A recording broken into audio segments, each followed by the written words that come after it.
Hello, welcome to this tutorial, 10 strategies for helping students to take responsibility for their own learning in an academic English as a foreign language setting. This tutorial is based on an article by Sara Jane Coffman.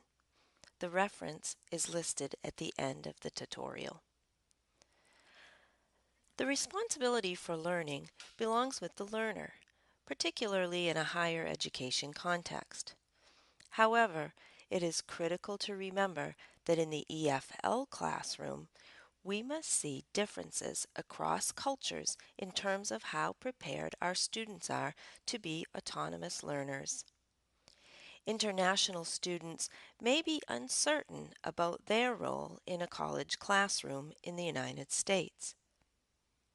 It then becomes our role as instructors to help them define their role and to prepare them to successfully fulfill it. The following are 10 strategies for getting students to take responsibility for their own learning. First, instructors can explicitly ask learners why they're taking the course.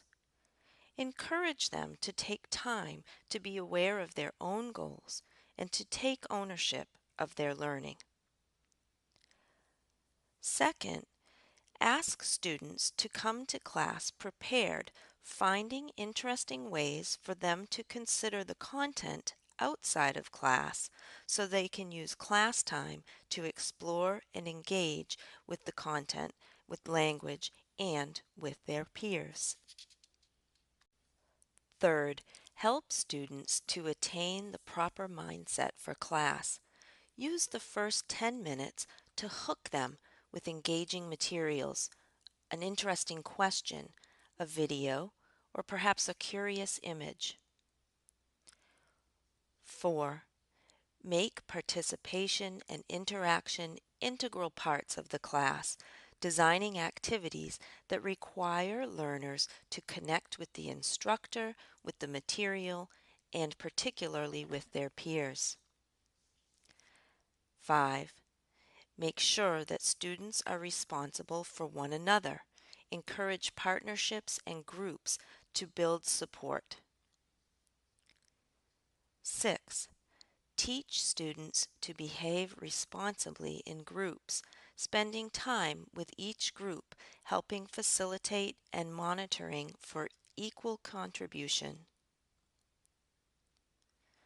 7. Model higher cognitive skills. Be curious yourself. Ask questions. Explore topics more deeply to look at causes and relationships. 8. Have students analyze their own learning experiences, encouraging them to reflect, develop understanding of what works for them. 9. End classes in a meaningful way, having students summarize the topics from the day. Take a quick quiz. Explore the why of what was covered. And finally, 10. Don't try to save students. Offer support and be compassionate, but allow them to fail if they are not taking responsibility for their own learning. So the responsibility should gradually shift from the instructor to the learner. This should be done thoughtfully and intentionally, recognizing that our EFL students in particular come to us from a huge range of background and classroom experiences and expectations. They will be better learners and better prepared to be successful through the remainder of their studies if they can learn to take responsibility for their own learning. Thank you for participating in this tutorial.